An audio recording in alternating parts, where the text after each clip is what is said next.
하나님의 말씀 히브리서 2장 맨 뒤에서부터 찾으시면 좋습니다. 야고보서 앞에 히브리서 2장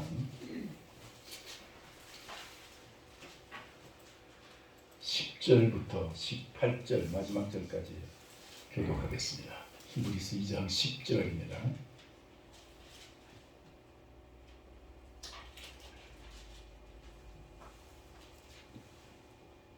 그러므로 만물이 그를 위하고 또한 그로 말미암아 네가 많은 아들들을 이끌어 영광에 들어가게 하시는 이래 그들의 구원의 창시자를 고난을 통하여 온전하게 하심이 합당하도다. 거룩하게 하시는 이와 거룩하게 하는 분자기 다 하나님의 손에서 나니라. 그러므로 우리가 그 일을 부끄러워하지 아니하시고 이르시되 내가 주의 이름을 내 형제들에게 선포하고 내가 주를 교회 중에서 찬송하리라 하셨으며 또다시 우리가 그를 의지하리라 하시고 또다시 울지어다 나와 네 하나님께서 내게 주신 자라라 하셨으니 자녀들은 혈과 육에 속하였으며 그도 또한 같은 모양으로 혈과 육을 함께 지니심은 죽음을 통하여 죽음의 세력을 잡은 자 곧 마귀를 멸하시며 또 주기를 소서하는 평생 되어 종들을 하는 모든 자들을 도와주려 하시니 이는 확실히 천사들을 붙들어 주려 하심이 아니요 오직 아브라함의 자손을 붙들어 주려 하심이라. 그러므로 그가 범사의 형제들과 같이 있으니 마땅하다. 이는 하나님이 이제 자비하고 진지하게 뜻을 향하여 백성의 죄를 속량하려 하십니다. 같이 읽습니다. 그가 시험을 받아 고난을 당하셨으니 시험 받는 자들을 능히 도우실 수 있느니라. 아멘.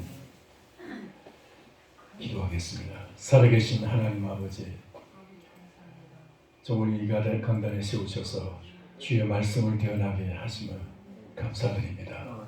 종의 주님 상태와 연약함과 종의 주님의 모든 그 모습을 보시고는 세우실 수 없으시겠지만 주의 긍휼하심을 믿고 주님 우리 성도님들의 그 필요한 그 생명의 말씀을 주실 줄을 믿고 단에 섰사오니 주님 이 시간 그 말씀을 종의 입술을 통해서 역사하여 주옵시고 하나님 우리에게 꼭 필요한 주의 은총을 성령의 능력을 권세를 역사하여 주시옵시고 우리의 영의 눈이 열려지게 하여 주옵시고 주님 우리에게 주의 음성을 듣는 복된 시간이 되게 하여 주시옵시며 참 우리의 생명이 우리의 영혼이 거듭나는 복된 생명들 되게 하여 주옵시고 하나님 아버지 오늘도 세상을 이기고 죄를 이기고 마귀를 이기는 참으로 주님 이 세임을 얻는 은혜를 받는 시간 되게 하여 주시옵소서. 예수님의 이름으로 기도하옵나이다. 아멘. 할렐루야. 오늘은 2021년 대강절 혹은 대림절이라고 합니다. 옛날에는 대강절이라는 그 칼렌더에 대강절이라고 주로 쓰는데 오늘날은 이제 또 대림절이라고 주로 많이 쓰여지고 있어요. 대강절, 대림절이라는 말은 강림, 내릴 강, 임할 이 땅에 있다, 임한다, 여기 있다 이런 뜻이에요. 여러분 내린다, 비가 내린다 할 때는 뭐라 그러죠? 강우라고 말합니다. 눈이 내리는 것을 갖다가 강설이라고 말하죠. 예수님이 이 땅에 오셨다, 강림이라고 말합니다. 원어는 인카네이션이라고 말합니다. 그래서 이 강림하신 예수님이 이 땅에 오신 하나님이 사람으로 오신 사건 이것이 바로 이제 강림이라는 말이고 그래서 성탄절이라고 우리는 말합니다. 근데 성탄절 초대교회부터 이 성탄절을 앞두고 초대교회는 그 약 40일 전부터 부활절 전에 40일 동안 사순절을 지키는 것처럼 초대교회도 사순절을 지켰습니다. 사순절이 아니고 40일 동안 대강절을 지켰습니다. 그러다가 초대 교황이었던 그레고리 1세라는 분이 약 주후 590년경에 이제 그 교황이 되신 그분이 통일을 했어요. 이걸 갖다가 동양교회, 서양교회 가지고 동양교회는 그게 히랍 정교회는 여기 이제 동조하지 않았습니다만은 전 로마 교회가 다 동조해가지고 통일을 했는데 그게 바로 성탄절 전 4주일 동안 대강제를 지키기로 그렇게 이제 선포를 하게 되고 통일을 시켰습니다. 그때부터 오늘날까지 이제 이 부활절 전 사순절과 그리고 이 성탄절 전 대강절 4주간 이것을 이제 지켜오고 있습니다. 물론 이제 종교개혁 이후에 개혁교회들은 이것을 많이 안 지키고 이제 있는 경향이 있습니다만은 그러나 이것이 전혀 나쁜 것이 아니고 오히려 정말 그 교회를 통해서 우리가 이 예수 그리스도의 오심과 부활에 대한 그리고 다시 오심에 대해서 우리는 이것이 예수님을 믿는 핵심이기 때문에 우리는 이 사실을 잊어서는 안 되는 것이죠. 할렐루야. 그래서 우리 대강절을 우리도 지켜야 되겠고 이 대강절 오늘부터 4주간에 걸쳐서 성탄절 이 4주간에 걸쳐서 예수님이 왜 오셨는지 그 다음에 오신 예수님이 그것으로 끝나지 아니하시고 하나님이 사람이 되신 그 예수님이 가시면서 내가 반드시 다시 온다고 힘필고 다시 온다고 주님이 말씀하셨습니다. 할렐루야. 그래서 예수님의 다시 오실 재림에 대해서 알아보는 시간을 가지려고 합니다. 그래서 이 대강절 기간은 예수님의 초림과 재림, 예수님의 오신 사건과 처음 오신 사건과 다시 오실 사건 이 두 가지에 우리는 초점을 맞춰서 말씀을 나눠야 됩니다. 왜냐하면 이 두 가지가 우리의 신앙에서 가장 중요하기 때문에 하나님이 사람이 되신 이 사건이 우리의 인생에서 얼마나 중요한 것인지 온 인류 역사에서 얼마나 중요한 것인지 그래서 인류 역사를 나눌 때 예수님 오시기 전, 예수님 오신 이후 그래서 주 전, before Christ 그리고 주님 오신 이후 그래서 아노 도미네 그렇게 말해요.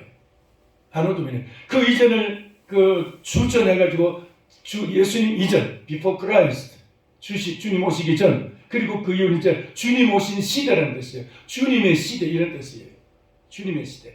그러니까 예수님이 이 땅에 오신 그때부터 그리고 다시 오실 그때까지가 이게 바로 지난번 어느 목사님인가 그런 말씀하셨어요. 수요일날 오신 분을 알 겁니다. 그때까지 뭐라 그랬죠? 그 말을 갖다가 그걸 한마디로 요약해가지고 시간적으로 뭐라 그랬죠?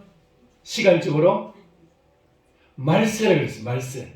말세가 어느 한 지점을 말해서 말세라 그러지 않고 예수님이 처음 오실 때부터 예수님이 다시 오실 때까지 그 기간 전체가 다 말세라고 말하고 하나님의 때이고 그때가 바로 하나님의 나라가 예수님이 처음 오실 때 하나님의 나라가 시작된 점이고 그리고 예수님이 다시 오실 때 하나님의 나라가 완성될 시점이에요. 할렐루야. 그러니까 예수님이 처음 오실 때부터 다시 오실 그때까지 그 기간을 하나님의 나라가 이 땅에서 확장되어 가고 있는 거예요. 교회를 통해서 성도들을 통해서 저와 여러분을 통해서 예수 그리스도의 나라 우리 주님의 나라가 확장되어 가고 있는 줄 믿습니다. 그게 바로 말세 사건입니다. 그러나 이 말세 사건이 재림이 되면 완성되는데 이 재림이 예수님을 믿는 성도에게는 그날은 정말 영광의 날이고 그날은 우리의 억울함을 풀어주는 신원의 날이고 그리고 대적들에게 원수를 갚는 복수의 날이기도 하고 할렐루야. 우리의 소원이 완전하게 이루어지는 그런 완성된 구속의 완성된 날이겠죠. 그러나 이 날이 믿지 않는 자에게는 그날은 심판의 날이고 저주의 날이고 형벌의 날이라는 거예요. 아멘이죠. 이게 그러니까 이 대강절도 그런 성격의 흐름이 있어요.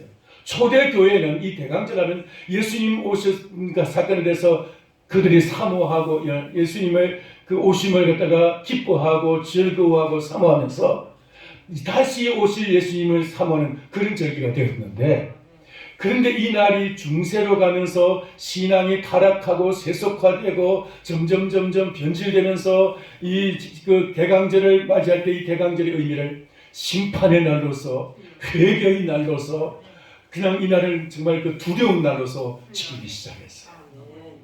그러니까 날의 성격이 달라지게 되는 거예요. 여러분은 이 날이 어떻게 받아들여지고 있습니까? 이날이 여러분 회개의 날입니까? 아니면 정말 주님 오시옵소서 하고 정말 주님을 사모하는 고대하는 그런 절기입니까? 우리의 마음의 상태에 대해서, 우리 영적 상태에 따라서 이 대강절의 의미와 성격이 달라진다 이거예요. 아멘입니까? 우리는 이 대강절의 성격을 우리는 잘 알아야 되고, 그리고 대강절을 통해서 예수 그리스도가 나에게 어떤 분이신가를 확실하게 알아야 될 줄 믿습니다. 예수님이 오신 이유가 왜 오셨어요? 예수님이 하나님이신데 천지를 창조하신, 천지를 말씀으로 창조하신 바로 그분이신데, 요한복음 1장 1절에 보니까 태초에 말씀이 계시니라. 이 말씀이 하나님과 함께 계신 이 말씀이 곧 하나님이시라. 말씀이 바로 육신에 되어 우리 가운데 거하시네. 우리가 그 영광을 보니 아버지의 독생자의 영광이요 은혜와 진리가 충만하더라. 예수 그리스도가 말씀으로서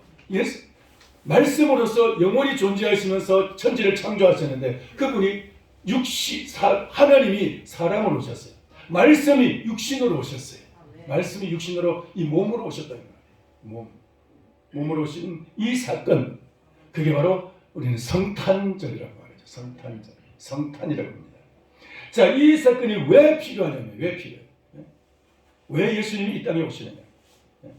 예수님이 왜 오시는지, 이 사건이야말로 우리가 풀어야 될, 우리가 이 땅에 있는 동안에 우리는 이 사건을 갖다가 계속해서 생각해야 될 문제이고, 계속해서 풀어야 될 숙제이고, 그리고 풀렸으면 이 문제를 가지고 계속 붙잡고 나가야 될 지팡이와 같은 것입니다. 할렐루야. 이 예수님이 오신 그 목적을 우리가 모른다면은, 그걸 모른다면 우리는 예수님을 믿을 이유도 없는 것이죠. 예수님이 왜 오시느냐? 그 예수님이 오신 예수님이 나하고 무슨 상관이 있느냐? 그걸 우리가 알아야 되겠습니다. 예수님이 사복음서에 보면은 예수님의 말씀과 행적에 대해서 기록한 이제 말씀이 바로 복음서라 그러는데, 사복음서가 어떻게 되죠? 네 권. 첫째 마태, 마가, 누가, 요한, 이 네 권을 복음서라고 하는데, 예수님의 말씀과 예수님의 행적, 예수님이 하신 그 행적을 기록한 책이 이 복음서라고 말하는데, 복된 소식, 기쁨의 소식 이런 뜻입니다. 굿뉴스. 자, 그런데 이 복음서에 보면은 예수님이 왜 오시는지, 당신 스스로 이래서 내가 왜 왔느냐, 내가 온 것은, 인자가 온 것은 하고 말씀하신 구절이 몇 구절이 있어요. 그래서 제가 지금 한번 읽어드릴게요. 마태복음 5장 17절에 보면, 내가 율법이나 선지자를 폐하려 온 줄로 생각하지 말라. 폐하려 온 것이 아니라 완전하게 하려 함이니라. 율법과 선지자 하면 구약성경 전체를 말합니다. 율법 하면 모세가 기록한 창세기, 출애굽기, 레위기, 민수기, 신명기 5권이고, 그 이후의 모든 책을 갖다가 역사서 혹은 선지서라고 말합니다. 선지자들이 기록한 책이라는 뜻이에요. 그런데 이 율법서와 이 선지자들이 기록한 이 선지서, 물론 이제 그 안에는 욥, 잠언, 욥, 시편, 잠언, 전도, 아가서 이 5권의 성문서, 시가서라고 하는데, 이것도 기록 같이 포함되어 있습니다만은, 하여튼 이 성경의, 이 구약 성경이 누구에 대해서 말한 것이냐? 예수님에 대해서 말씀하신 거라. 그래서 예수님이 말씀하시기를 요한복음 5장 7절에서 17절에서 내가 온 것은 율법을 폐지하기 위해서 온 것이 아니고, 선지자들의 말을 부정하기 위해서 온 것이 아니라 그들을 완전케 하기 위해서, 그들이 말한 것을 완성시키기 위해서 왔다고 말씀하고 계십니다. 할렐루야. 자, 그리고 마가복음 1장 38절에 보면, 우리가 다른 가까운 마을들로 가자. 거기서도 전도하리니 내가 이를 위하여 왔노라. 예수님은 전도하시면서 제자들을 데리고 다니시면서 복음을 전하시면서 내가 이 일을 위해서 왔노라. 예수님이 왜 왔어요? 전도하기 위해서 오셨다는 거예요. 할렐루야. 전도하기 위해서 오셨다는 거예요. 마가복음 10장 45절에 보면, 인자가 온 것은 섬김을 받으려 함이 아니라 도리어 섬기려 하고 자기 목숨을 많은 사람들의 대속물로 주려 함이니라. 예수님이 오신 이유는 섬김받기 위해서, 존경받기 위해서 오신 것이 아니라 당신 자신이 사람들을 섬기고, 그리고 그들의 죄를 사하시기 위해서 대속물로 주기 위해서. 죄에 속하는 대속물이라는 것은 뭐냐면 속죄의 제사를 드리는 그 제물을 갖다가 대속물이라고 말합니다. 속죄의 제사를 지내는 속죄의 제물, 그게 바로 대속물이에요. 대속물. 따라서 합시다. 대속물. 예수님은 왜 오셨어요? 4대 성인으로서 존경받기 위해서 오신 것이 아니라 우리의 죄를 쌓으시기 위해서 대속물이 되시려고, 속죄의 제물이 되시려고 오셨다는 거예요. 누가복음 5장 32절에 보면은 내가 의인을 부르러 온 것이 아니요 죄인을 불러 회개시키러 왔노라. 예수님 오신 것은 의로운 자들을 불러서 너 내 제자가 되라 라고 말씀하시지 않고 가장 귀찮은 사람들을 불러서 제자를 삼았습니다. 어부들을 불러서 제자를 삼았어요. 근데 그 중에 좀 지식이 많고 아주 똑똑한 사람이 한 사람 딱 제자를 삼았는데 두 사람. 근데 한 사람은 마태복음을 썼고요. 지식이 많은 사람 한 사람은 예수님을 배신하고 말았어요. 마태복음을 쓴 마태는 예수님의 그 이제 사도들 중에서 서기 같은 사람이고 서기 관이 아니고 서기 같은 사람이고, 그리고 이제 그 똑똑한 유다는 그 회개로 맡겼는데 그만 회개인 그 유다는 그냥 실패하고 말았어요. 너무 똑똑해도 문제는 거니까 똑똑하지 말고 주님만 의지하시길 바랍니다. 그래서 또 이제 예수님이 또 말씀합니다. 누가복음 19장 10절에 보면 인자가 온 것은 잃어버린 자를 찾아 구원하려 함이니라. 삭개오의 집에 이르러서 주님 말씀하시기를 인자가 온 것은 잃어버린 자를 찾아 구원하려 함이니라. 이 집에도 구원이 이르렀습니다. 이 사람도 아브라함의 자손이다. 그렇게 말씀하셨습니다.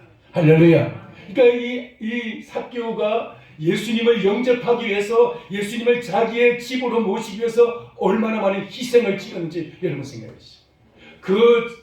키가 작고 몸이 비둔한 사람이 나무 위에까지 올라갔어요. 나무 위에까지 올라가고 뽕나무로 되어 있는데 나무 위에까지 올라가고, 그리고 예수님을 영접할 때가 저 즐거운 마음으로 예수님을 영접해서, 그리고는 예수님이 한마디도 안 하셨는데 주님, 제가 그 가진 것의 절반을 다른 가난한 사람들이 나눠주고, 만약에 그 후에도 내가 혹시 남의 것을 갖다가 속이고 빼앗은 것이 있으면은, 토색한 것이 있으면, 착취한 것이 있으면, 남의 것을 내가 억지로 강제로 강탈한 것이 있으면은, 세금장이니까 세금을 억지로 뺏은 것이 있으면은 4배를 갚겠습니다. 원래 당시에 법적으로는 2배가 됐어요. 근데 4배를 갚겠습니다 했더니 예수님 하신 말씀이 이 사람도 아브라함의 자손이라고 하면서 내가 잃어버린 자를 찾아서 구원하기 위해서 왔다고 말씀하셨습니다. 할렐루야. 주님 그렇게 말씀하셨습니다. 요한복음 10장 10절에 주님 말씀하시기를 내가 온 것은 양으로 생명을 얻게 하고 더 풍성히 얻게 하려는 것이라. 예수님께서 오신 이유는 양의 생명, 우리를 구원하셔서 우리에게 영생의 생명을 주시기 위해서 오신 것이고, 그리고 풍성한 삶을, 풍성한 은혜를 부어주셔서 우리의 삶 속에서 부족하지 않고 빈약하지 않고 우리의 삶을 풍성하게 살아가게 하시려고 오셨다고 말씀하고 있습니다. 이게 바로 예수님이 오신 목적이에요. 오신 목적. 자, 그런데 오늘 여기 히브리서를 기록한 이 히브리서 저자는 예수님의 오신 목적을 또 다른 의미에서, 다른 각도에서 분석을 하고 있습니다. 이 히브리서라는 이 책은 누구에게 보낸 편지냐면은 당시의 유대인들 중에서 예수님을 믿고 구원받은 성도들이 많이 있었습니다. 근데 이 당시는 예수님을 안 믿고 그냥 유대인으로서, 그냥 그 예수님을 안 믿는 유대인으로 있을 때는 핍박을 받지 않는데, 예수님을 믿는 그 순간부터 이들에게는 핍박이, 박해가 조여오기 시작했습니다. 특히 로마 그 황제인 그 네로 황제는 이 기독교인을 핍박하는데 가장 아주 악랄한 사람이었어요. 그래서 네로 황제를 적그리스도의 형상이라고까지도 표현하고 있죠. 그 네로 황제 때는 심지어는 그 예수 믿는 사람을 잡아다가 너무나 아주 그냥 악독하게 하기 때문에 짐승들의 우리 속에다 그들 집어넣어 버리기도 하고, 공개적인 장소에서 사람을 갖다가 그다 몰아넣고, 기독교인들 몰아넣고 거기다가 이제 며칠 굶긴 사자와 그 맹수들 갖다 풀어놔가지고 사람들을 잡아먹게 하거든요. 그리고 이제 그 나무 장작더미 위에다가 그 나무를 세우고 거기다가 매달아서 불을 피워서 화염을 시키기도 하고 태워 죽이기도 하고, 거기서 그때 바로 네로 황제 그때 바로 사도 베드로와 사도 바울도 순교한 것으로 그렇게 전해지고 있습니다. 그래서 사도 베드로의 죽음까지 그 과정을 갖다가 기록한 것이 바로 생피베치라는 사람은 쿠어바디스라는 소설로서 표현을 했어요. 자, 그런데 이런 그 상황 속에서 이제 그렇게 예수님을 믿기만 하면 너무나 박해가 심하기 때문에 그래서 이제 어떤 사람은 도망치고 숨고 또 어떤 사람은 예수님을 부인하기도 했습니다. 그렇게 예수님을 부인하면서 예수 안 믿기만 하면 믿으면 포기하면 박해가 끝나니까. 그래서 예수님을 부인하는 사람들이 늘어날 때 그것을 안타까워하면서 이 히브리서가 기록이 되죠. 그들을 위해서. 예수 그리스도를 믿는다는 것이 유대인으로서 있는 것과 예수 그리스도를 믿는 것이 어떤 차이가 있느냐? 그걸 기록한 책이 바로 이 히브리서예요. 이 말은 다시 말해서 히브리인들에게 보내는 편지라는 뜻입니다. 누가 기록했느냐? 그것은 기록이 여기 성경에 없어요. 성경 외에 다른 기록에도 없어요.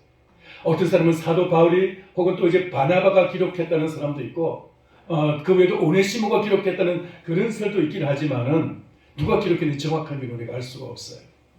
그런데 어쨌든 이 히브리서는 그 당시에 그런 편지인데 예수 그리스도를 믿는 우리가 박해를 받으면서도 그리스도를 포기할 수 없는 이유가 뭐냐? 예수님을 믿으면서 우리가 예수님을 믿기만 하면 박해를 받는데 박해를 받으면서도 예수님을 포기할 수 없는 이유, 그게 바로 이 편지를 쓴 이유예요.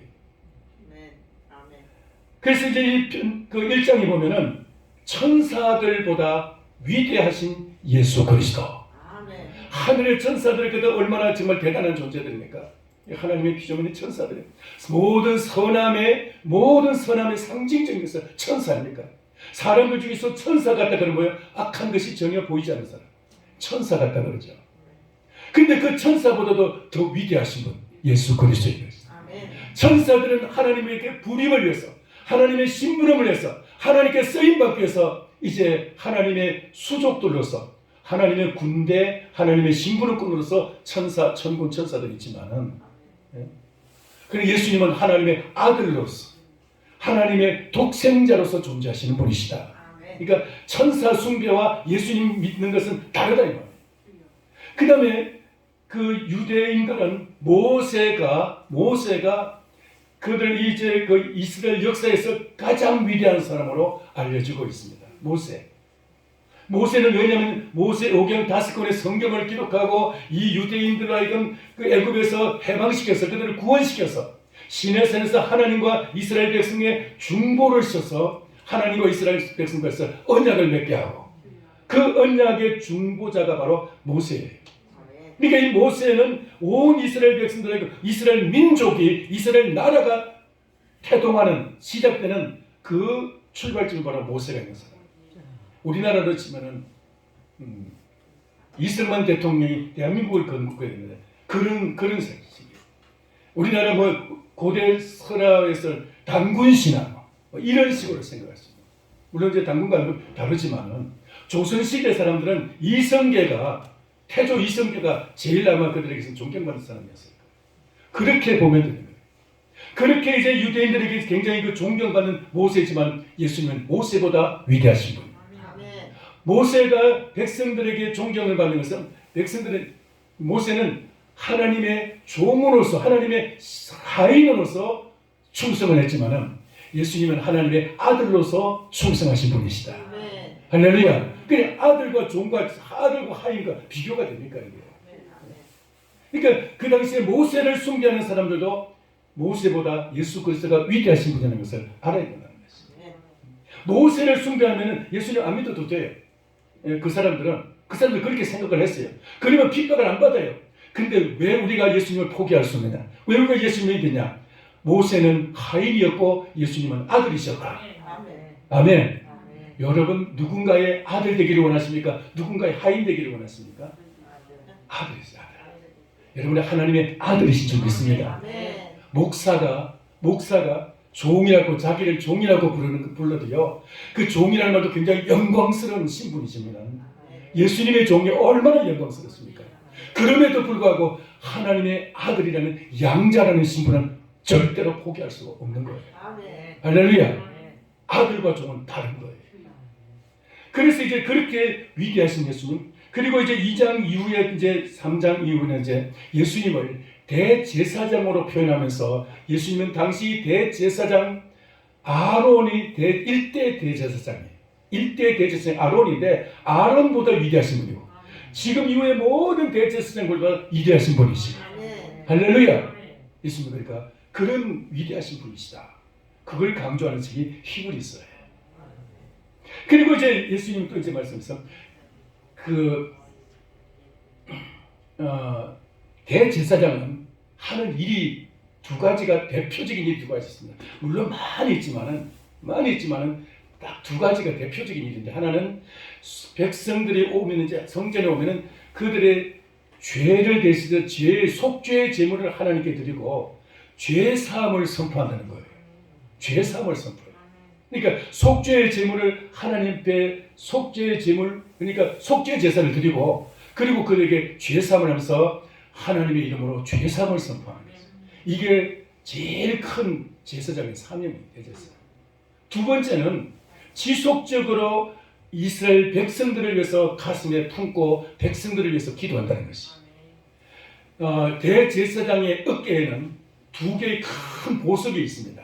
큰 보석이 두 개. 여기에는 6개, 12지파입니다. 이 한쪽 보석에 6지파의 이름이 기록되어 있고 또 한쪽 보석에 6 아들, 12아들, 6아들 이름이 기록되어 있고 이 두 보석에 그 다음에 이 가슴에 또 이제 흉패라는 것인데 이 흉패에다가 12개의 보석이 박혀져 있어요. 흉패가 이렇게 생겼는데 가슴에 12개의 보석이 박혀있는데 이 보석 하나하나마다 한 지파의 이름이 기록이 되어 있어요. 지파의 이름. 그래서 이 12개의 야곱의 아들 12아들의 그 이름을 이제 그 이스라엘 민족의 그 짐을 대제사장이 짊어지고 있다. 그래서 이스라엘 모든 민족을 위해서 기도하는 사람이다. 그런 의미를 가지고 있고 이스라엘 민족의 짐을 짊어지고 기도하는 사람이다. 이런 의미고 대제사장이 그 다음에 이 가슴에 있는 이 별들은 그 한 지파 한 지파 그들을 위해서 기도할 때 이 보석을 가지고 이제 기도하는 거예요. 보석을 갖다가 만지면서 기도하는 거예요. 할렐루야. 그러니까 대제사장은 항상 이 에봇이라는 그 대제사장이 그 옷을 입을 때마다 그는 온 이스라엘 민족의 그 죄를 짊어지고 이스라엘 민족을 대표해서 하나님 앞에 기도하는 사람이에요. 그와 같이 예수 그리스도가 우리의 죄를 짊어지시고 주님은 십자가에서 우리를 위해서 대속의 제물을 친히 당신이 제물이 되시고 또 당신이 또 친히 대제사장이 되셔서 하나님 앞에 속죄의 제사를 드리신 줄 믿습니다. 이게 바로 예수님이 그 십자가에 달리신 성격인 것. 그 다음에 그러면서도 불구하고 로마서 8장 몇 절이죠? 34절 보면은 그는 죽으실 뿐만 아니라 다시 살아나시니 그는 하나님 우편에 계신 자요 우리를 위하여 친히 간구하시는 자이시니라. 지금도 주님은 우리를 위해서 기도하고 계시는 줄 믿습니다. 이게 바로 대제사장이 하시는 일이다. 그래서 그런 의미에서 주님은 이 땅에서 오셔서 그렇게 하시는 것을 이 히브리서가 이제 끝까지 지금 기록을 하고 있는 거예요. 13장까지. 그 중에서 예수님이 오셔서 하신 사건을 특별히 십자가에서 예수님 7마디 말씀을 하시면 마지막 말씀은 뭐예요? 다 이루었다. 테텔레스 다 이루었다라고 말씀하신 그 다 이루신 사건이 그 기록이 됐는데 그게 오늘 여기 기록된 오늘 우리가 공통한 이 말씀 속에 그 사건이 기록이 되어 있는 예수님은 뭘 다 이루셨느냐. 여기 지금 14절부터 18절까지 보면 4가지가 핵심적으로 기록이 되어 있어요. 그걸 간단하게 지금 말씀드리겠습니다. 첫 번째가 14절 보시기 바랍니다. 14절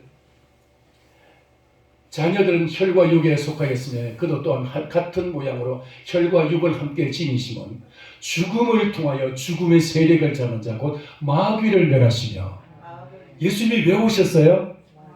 마귀를 멸하시며 따라서 합시다. 마귀를 멸하시며 예수님이 오신 첫 번째 목적이 뭐예요? 마귀를 멸하시기 위해서. 할렐루야. 예수님이 오신 목적은 첫째는 마귀를 멸하시기 위해서. 예수님이 오시기 전에 이 땅은 마귀의 세상이었어요. 마귀가 왕이었어요. 예수님도 그걸 인정하셨어요. 세상의 왕이라고. 마귀가 세상의 왕이라고 인정하셨어요.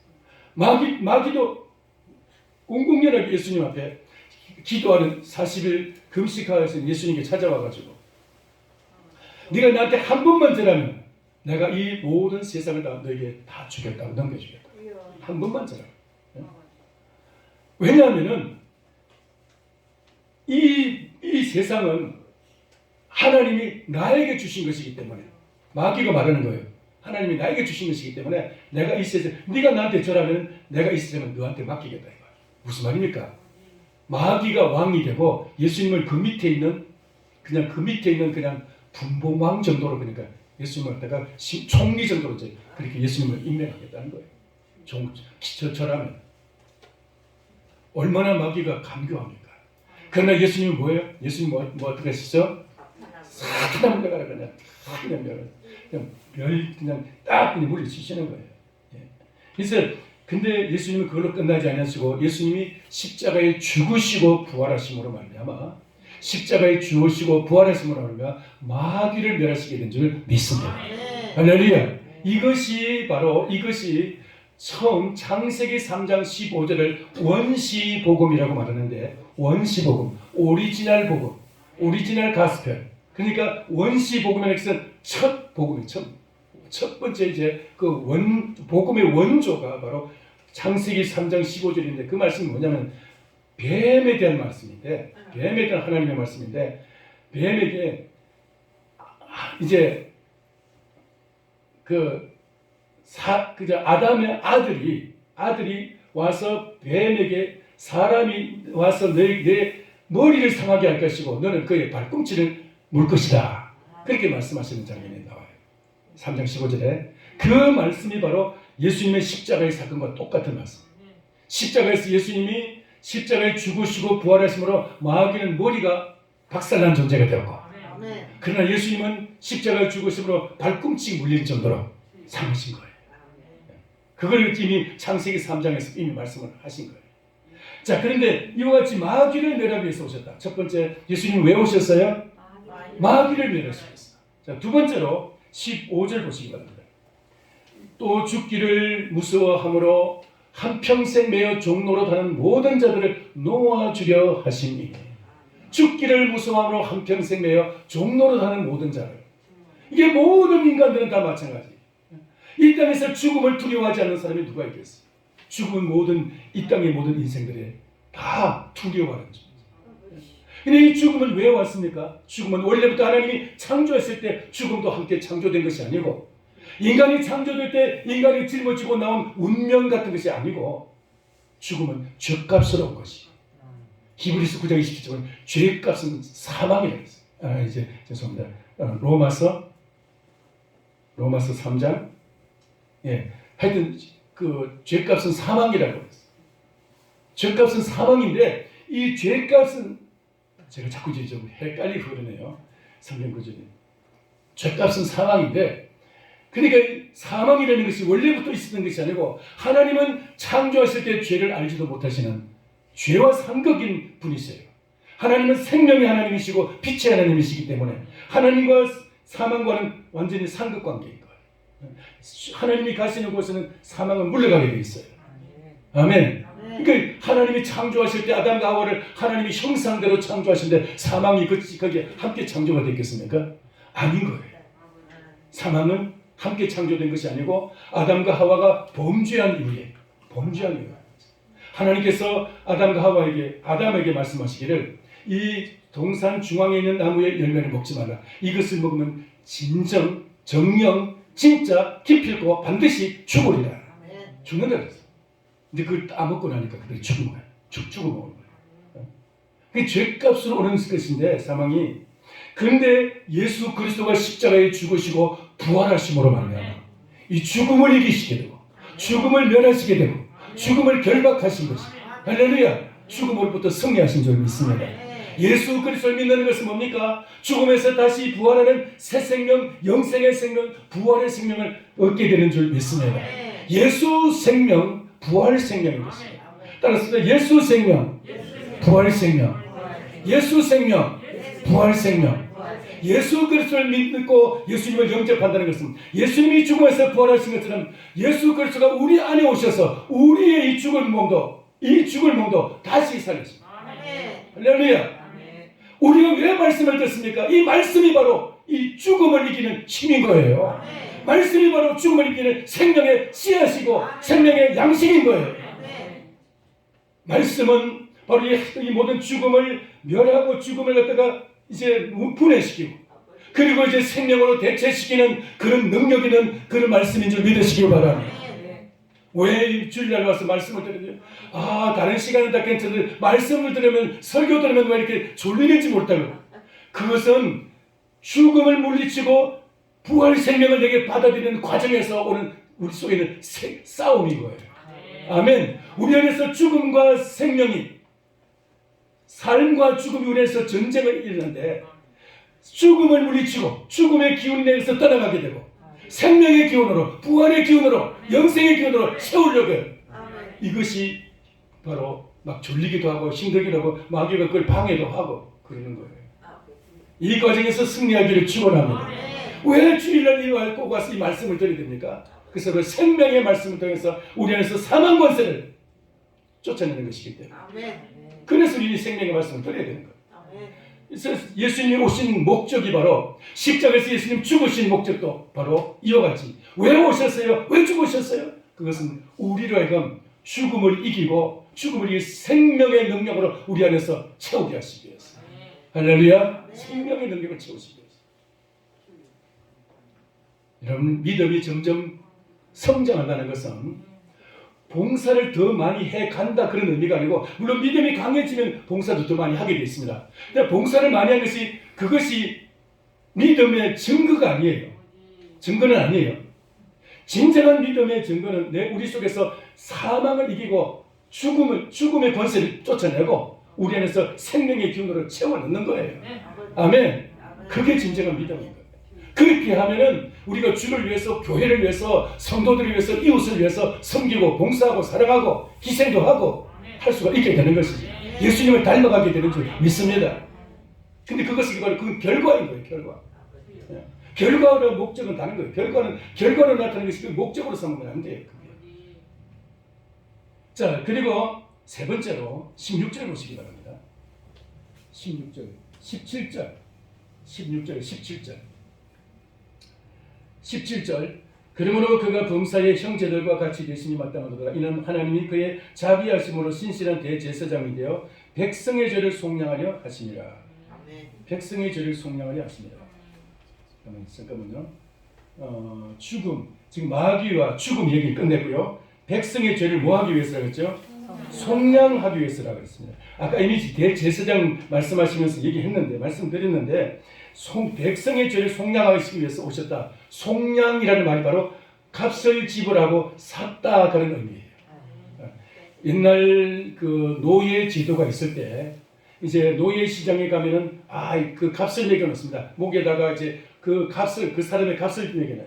일을 잘하는 사람 값이 비싸고 연세가 많다든가 혹은 이제 정말 이제 좀 일을 잘 못하는 사람 같은 값이 적어요.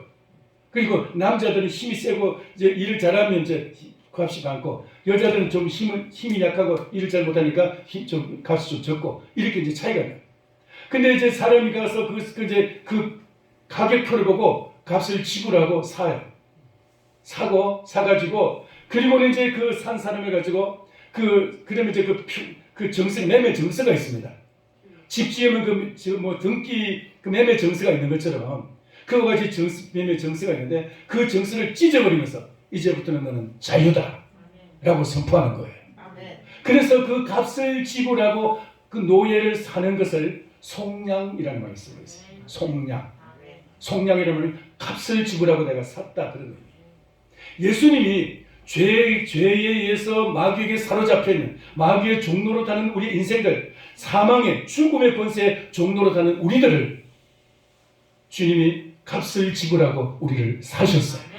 아멘. 여러분 우리 주님이 우리를 사신 값이 얼마일까요?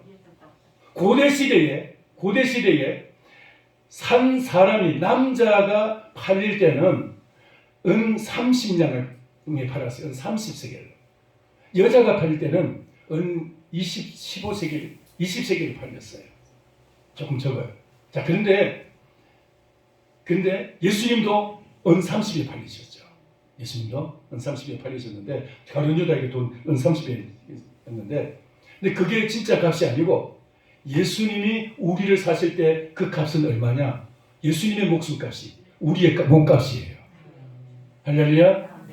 우리의 몸값은 얼마냐? 예수님의 몸값, 예수님의 목숨값. 그게 바로 우리의 몸값입니다. 여러분이 얼마짜리예요? 예수님의 몸값. 그게 우리의 몸값이에요.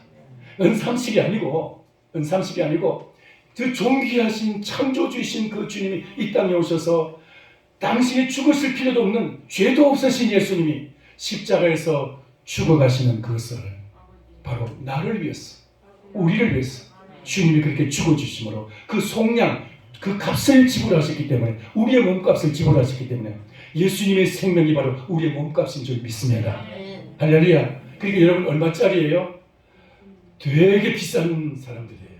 여러분은 비싸게 산 사람들이에요. 하나님이 그러니까 얼마나 여러분을 존귀하게 여기시겠습니까? 당신의 독생자 예수 그리스도의 몸을 내놓으시고 그 몸값으로, 그 피값으로 우리를 사셨기 때문에 우리는 굉장히 비싼 존재인 거예요. 아멘. 굉장히 비싼 존재인 거예요. 우리가 뭐 몇 덕분의 일 이게 아니에요. 우리 한 사람 한 사람이 예수님과 1대1로 주님 우리를 갖다가 값을 지불하신 거예요. 한 사람 한 사람. 나 한 사람이라도 주님은 한 사람을 구원하는데 주님 한 사람의 생명, 주님 한 분의 생명을 갖다가 대신 지불하시는 거예요. 내가 여러 사람 중에 한 사람이기 때문에 내 값이 그 몇 덕분의 1밖에 안 되겠지. 그게 아니라는 거예요. 예수 그리스도의 그 존귀하신 그분이 바로 나의 몸값이라는 사실을 생각돼요. 여러분 내가 잘못 살면 예수님이 얼마나 그 예수님의 그 존귀하신 예수님이 정말 허무하게 허무한 죽음이 되겠어요. 그러니까 우리의 죄를 속량하기 위해서 죄값을, 우리의 죄값을, 우리의 몸값을 지불하고 주님이 사셨다. 기억하시기 바랍니다. 그 다음에 마지막으로 한 가지 18절 같이 읽겠습니다. 18절 시작. 그가 시험을 받아 고난을 당하셨은즉 시험 받는 자들을 능히 도우실 수 있느니라. 아멘. 앞에 이미 주님은 마귀를 멸하신 것도 우리를 도우시는 것이고 우리를 사망으로부터 우리를 건지시는 것, 그러니까 사망 권세가 우리 속에서 사라지고 생명으로 채워주시는 것도 우리를 도우시는 것이고 우리의 죄값을 지불하고 죄를 사하시고 우리를 갖다가 죄 없는 자를 우리를 갖다가 불러주신 것도 주님 우리를 도우신 것이지만 그러나 그 이상으로 플러스 무언가가 더 있어요. 우리가 이 땅에 살아갈 때 우리의 필요한 모든 것들 주님이 우리의 도우시는 줄 믿습니다. 우리의 살아가는 동안에 요한복음 10장 10절의 말씀같이 인자가 온 것은 생명을 얻게 하고 그 주님을 믿는 자에게 생명을 주시고 또 뭘 주신다 그랬어요? 더 풍성히 얻게 하는 것이다. 더 풍성한 삶을 주시려고. 풍성한 삶을 주시려고. 따라서 더 풍성한 삶. 또 더 풍성한 삶. 더 풍성한 삶을 우리에게 주시기 위해서 주님이 우리를 도우시는 줄 믿습니다. 도우시는 분.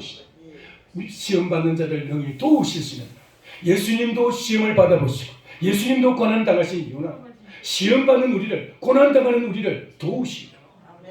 당시에 예수 그리스도를 믿고 주님을 따르기만 하면 신앙 고백만 하면 따르는 그 모든 핍박과 박해, 그 모든 고난들 거기로부터 예수님은 그들을 이길 수 있게 하시고 그들을 거기서 승리하게 하시는 도우실 수 있는 주님이신 줄 믿습니다. 오늘도 마찬가지입니다. 코로나를 이기고 세상을 이기고 죄를 이기고 사단을 이길 수 있는 그 도우시는 주님이신 줄 믿습니다. 오늘도 주님은 우리의 삶 속에서 우리의 삶이 뭔가 지금 부족합니까? 뭔가 허합니까? 뭔가 불만이 있습니까? 예수 그리스도로 충만하면 불만은 있을 수가 없어요. 예수 그리스도 안에서 감사와 찬양이 넘칠 줄 믿습니다. 예수님으로 충만하시기를 바랍니다.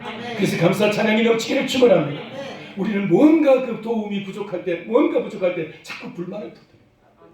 여러분, 예수 그리스도로서 충만하게 될 때, 모든 것이 감사의 조건이 될 때, 하나님 우리에게 더 도와주실 줄 믿습니다. 더욱더 풍성하게 하시는 주님. 그게 오늘 여기 네 번째 말씀입니다. 말씀을 마치고자 합니다. 자, 주님은 여기 네 가지를 지금 말씀했습니다. 이 말씀은 예수님이 왜 오시느냐, 또 다른 말로서 예수님이 왜 죽으셨느냐, 그런 의미가 됩니다. 왜 죽으셨느냐, 왜 오셨느냐. 그 이유는 첫 번째 뭐예요? 마귀를 멸하기 위해서. 두 번째 뭐예요? 죽음에서 우리를 구원하시기 위해서. 세 번째는 뭐예요? 죄에서 속량하기 위해서. 우리 죄값을 치르고 우리를 자유케 하시고 우리를 구원하시기 위해서. 죄로부터 우리를 구원하시고 죄로부터 우리를 자유케 하시기 위해서 오셨다. 네 번째 뭐예요? 시험 받는 자들을, 고난 당하는 자들을 도우시기 위해서. 뭔가 이제 이 땅에서 고난 속에서 있는 우리를 도우시기 위해서 오셨다. 이 네 가지가 예수님 오신 목적의 오늘 이 본문에 있는 말씀입니다. 오늘 이 말씀을 여러분 붙잡고 여러분 믿음 속에서 승리하시기를 바라고, 예수님이 왜 오시느냐라고 사람들이 질문할 때 그 예수님 그들의 질문에서 답할 수 있는 여러분 되기를 축원합니다. 내가 왜 예수님이 필요한지, 왜 예수님을 믿는지 그걸 대답할 수 있을 때 오늘 이것을 대답하고 있습니다. 예수님은 나를 위해서 이 네 가지를 위해서 오셨다. 그리고 이 네 가지 문제가 해결되었다. 그 이야기를 하는 것이 바로 간증이에요. 간증.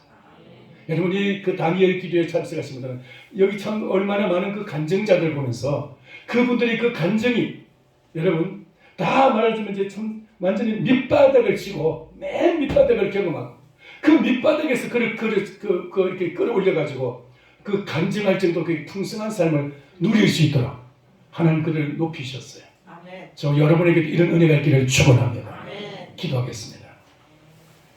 살아계신 하나님 아버지, 오늘 주님 왜 예수님이 오셨는지, 예수님이 내게 왜 필요한지, 예수님이 왜 죽으셨는지 주님 우리에게 말씀해 주신 것 감사합니다. 네. 오늘 주님 예수님이 오신 이유, 하나님이 사람이 되신 이유, 창조주가 피조물이 되신 이유, 바로 이와 같이 주님 그 영이신 주님이, 말씀이신 주님이 사람으로 육신으로 오신 이유, 그 이유를 오늘 주님 우리가 말씀해 주신 것을 감사합니다.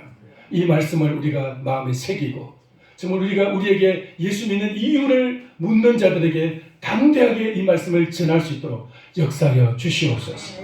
그리고 이 말씀을 붙잡고 믿음으로 승리하는 저희들 되게 해 주시옵시고, 이것을 모르는 자들과 구별된 삶을 살 수 있도록 은혜 베풀어 주시옵소서. 예수님의 이름으로 기도하옵나이다. 아멘.